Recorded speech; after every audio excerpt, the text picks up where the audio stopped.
Hello, this is Craig, and welcome to another episode of Cruising Off Duty.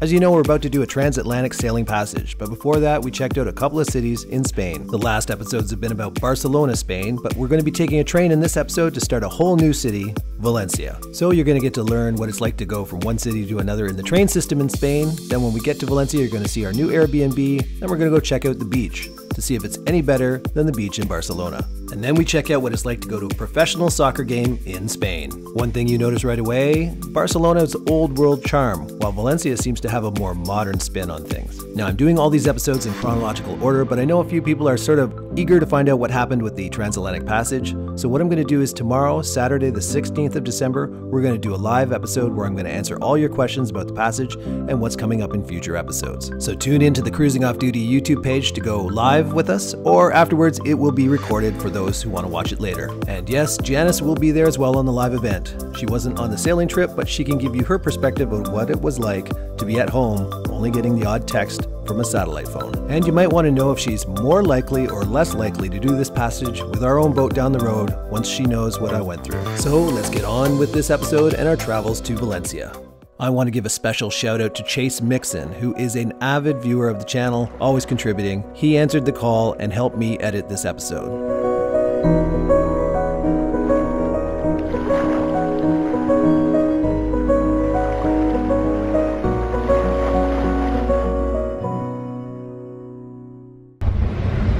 Dan and I made it onto the train to Valencia, so we had a bit of a struggle getting through the train station with all the massive amounts of luggage, but the good thing about the train up there is they've got luggage carts where you throw your luggage on, which is good. The cost was about 41 euros? I think it was 46 euros to go between Barcelona and Valencia, and it's going to take about 3.5 hours, right? It's really smooth, it's really quiet, it's comfortable, lots of leg room, even in coach, so yeah, I think it's a good way to travel. So we were in Barcelona for 4 nights, 5 days. We had a good time. I think we could have stayed longer. We loved our Airbnb. Yeah, it's really nice thing about going someplace else too. If we come back with the wives, we know which city to do more or they would enjoy better. Exactly. Maybe Valencia will like even more than Barcelona. We didn't want to leave, but on the other hand, we haven't figured out whether we like Valencia more. Maybe we'll be glad we went. So next time we come with the wives, we can spend a whole week in one of these cities. So. Alright, so I'll show you some footage of the train travel.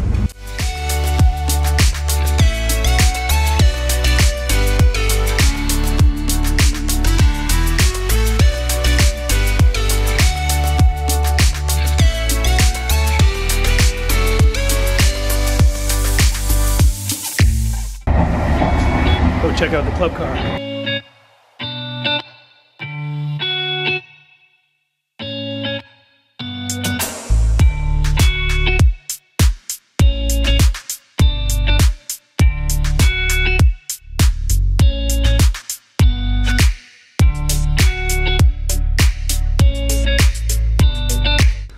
Okay, we're at the new bed Airbnb in Valencia. Let's give you the tour. It was kind of like a little more modern than the other one, but not nearly as big.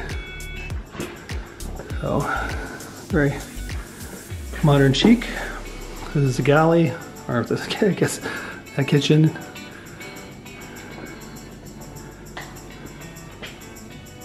Most importantly, laundry.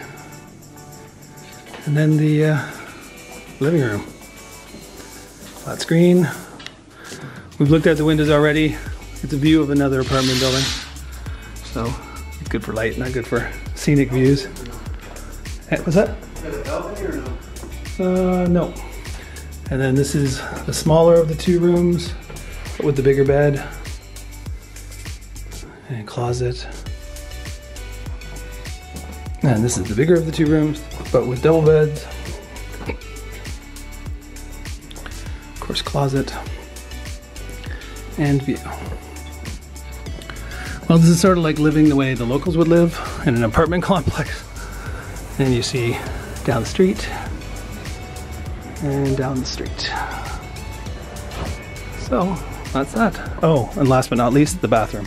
We didn't realize till just now we actually share a bathroom. After the last Airbnb where we both got our own separate bathrooms, and Dan got his swanky tub. I think Dan's a little disappointed he doesn't have a separate bathroom. Anyways, that's it. It's our first full day in Valencia. What we're gonna do first is take a walk down to the shore, check out the marina, which is just over here, right over here, and then hit the beach. See how it compares to the Barcelona Beach. You'll know when we know. So here is the marina. We thought we were gonna be able to walk along the shore here, but no, there's a fence. So we'll have to go around. You obviously have cruise ships coming in here too, over there in the distance. Okay, so we walked by the marina. They had a boat show on, that's why there was a fence there. But anyways, we saw the marina, and now behind me you see the Valencia Beach. It's definitely wider than Barcelona, but far less populated. Check it out. Well, we'll see how it goes. It's only noon now, so it might pick up, but it's just a much bigger beach, so it's probably always gonna look sparsely populated. We'll see. Gotta say the boardwalk is really nice. It's really wide and it's paved, which is really cool. And you see these nice kind of like, reminds me of South Beach in Miami or something. Palm trees all along the edge. All these little bistros and places to eat. It's quite impressive.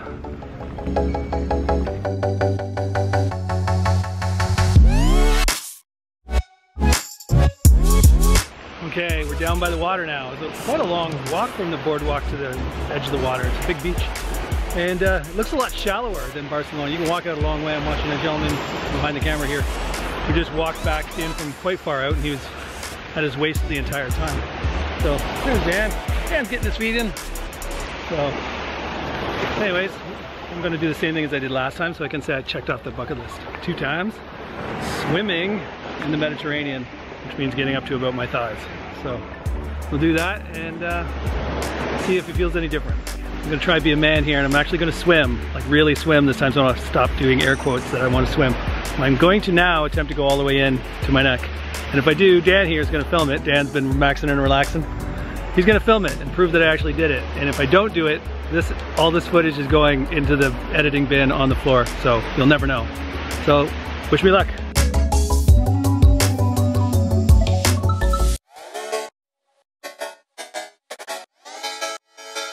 Well done, Craig. Okay, as you see, I did it. So now I can officially check off the bucket list of swimming in the Mediterranean. And I know a lot of you would have razzed me if I only ever went up to my thighs. So Janice will be proud. I actually pulled off a little polar bear there. It wasn't that bad. Once you're in, Janice would have stayed in for hours. Once you're in, it's not so bad. You just gotta get used to it, and then you're good to go. So here it is, what, November 3rd, and swimming in the Med. Yay. So we stopped in a restaurant to try one of these multi-meal for one price deals. So they brought us beer, tapas, I guess are potatoes, and a salad. Unfortunately, Dan is allergic to lettuce, so I guess I'm gonna be eating salad. And Dan's gonna be mostly potatoes. All right, Dan might not be a lover of salads, but I love salad. In fact, before I came on this trip, I'd done about a month and a half, maybe almost 2 months of eating vegan, where I wasn't eating any meat, milk, or anything. So I come on this trip and we've been eating nothing but burgers, meat, no vegetables. So it's been nice to change back to a little vegetable intake. Liking it. Polished off the potatoes, and I found out this is tzatziki. I love tzatziki. And then this is paella. Dan's over there with his, but he's gone to have a smoke, so he's gone. But both of us got paella. Can't wait to try it. So it's our first time we've been out to an authentic, or sort of authentic Spanish restaurant. The rest of the time we've been cooking in the AirBnB. So I tried paella for the first time. I liked it. What do you think? It was very good. Yeah. And tapas was just sort of, I guess, appetizers. Mine was just potatoes and salad. Yeah, potatoes and salad, and they offered him a salad. It was funny. They put a big salad down in between us and the potatoes, and then the guy sort of says share, because they give us these side plates. So I said sure. Well, Dan here doesn't eat salad, he said. So I start scarfing down the entire salad by myself, and then the guy comes over with another salad for him. And tries to give it to him. He's like, no, no. I'm allergic. Yeah, so he didn't understand why I was eating the entire salad by myself. So pretty funny. Anyways, enjoyed it. We'll do it again. We went walking just to go find these. It was used an old river that's now dry. They've turned it into bike paths and parks.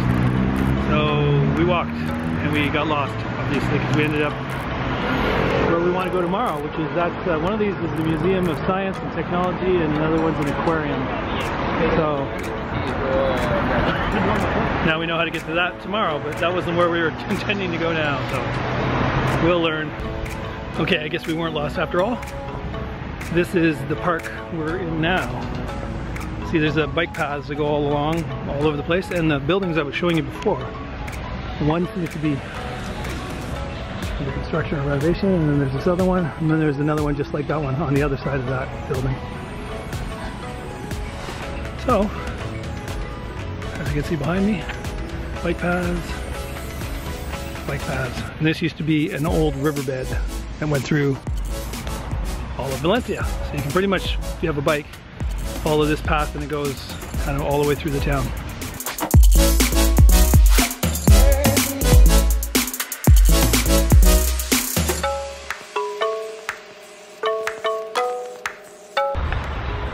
Okay, you're learning while we're learning, because we have no idea what is what around here. There's this really wicked building I've shown you already, this right behind me. Then over here, there's this oblong round building. So we're not sure if this is a science building or that and this are. This is a science building. Okay, Dan thinks this is it. And now there's also this other building over here that's either being renovated or under construction, and it looks a lot like the building over there. So could be one big massive science and technology multi-building thing or what, we're not sure. We're gonna be going here tomorrow, so we'll figure it out eventually.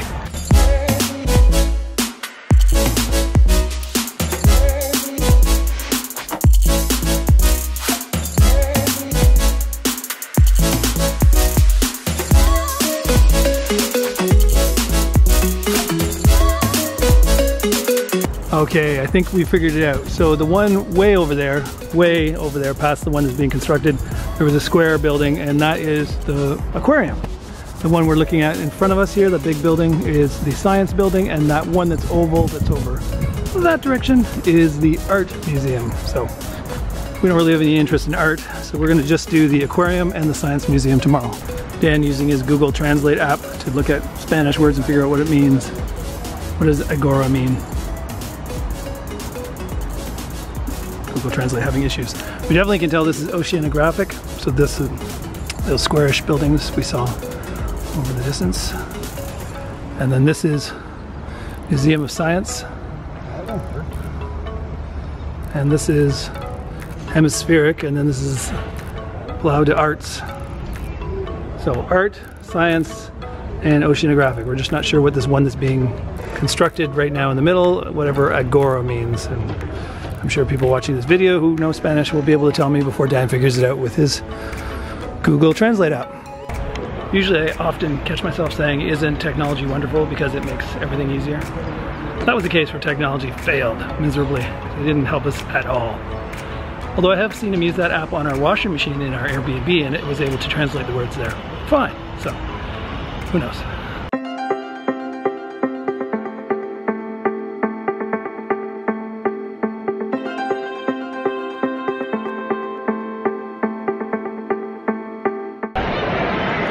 Okay, when in Rome, we want to go see a soccer game, even though neither of us will really know anything about soccer though. They asked the tours, the cab guys, like talking about the team they're playing against. We had no idea who they're playing against, but we're going to experience it. Should be fun. See you inside. Wow, we're outside the soccer stadium, and they don't mess around when it comes to policing. Police on horseback, police with helmet, riot shield helmets. Awesome. I feel very safe.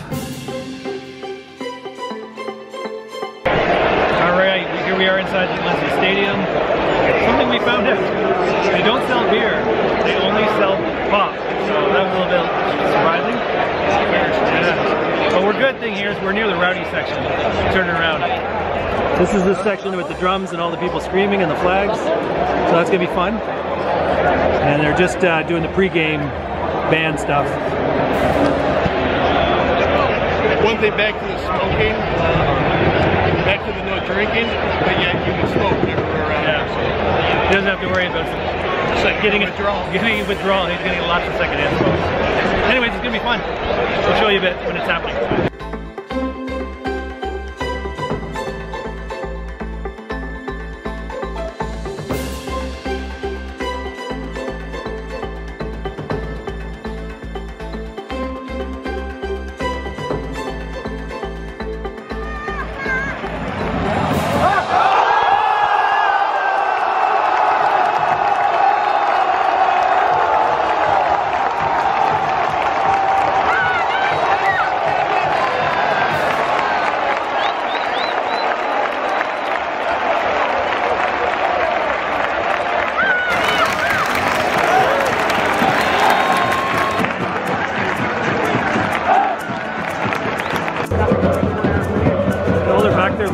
relaxed.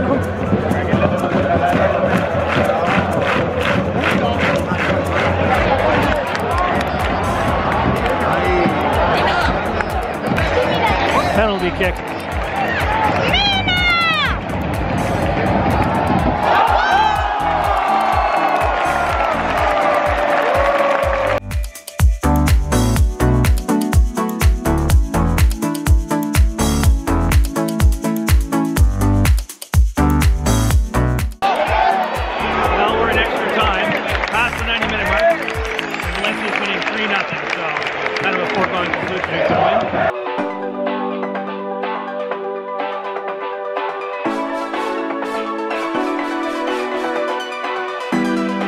What'd you think, Dan?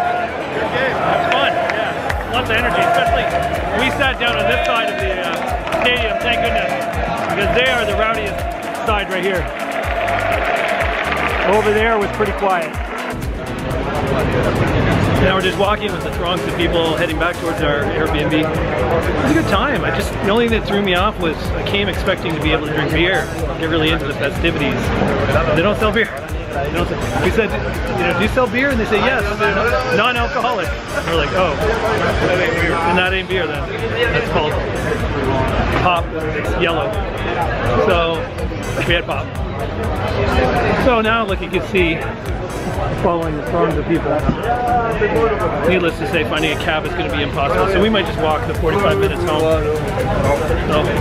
So, all in all, a very good time. Well, that's it for this episode. Hopefully you enjoyed it. In the upcoming episodes, we go to the old walled city in Valencia, and then we go to the Aquarium. And just a heads up, it's a better aquarium than the one in Barcelona. And the episode that follows that is where we fly to Las Palmas, which is a Spanish island, and we get on that catamaran finally. It ends up being a 3-week passage across the Atlantic.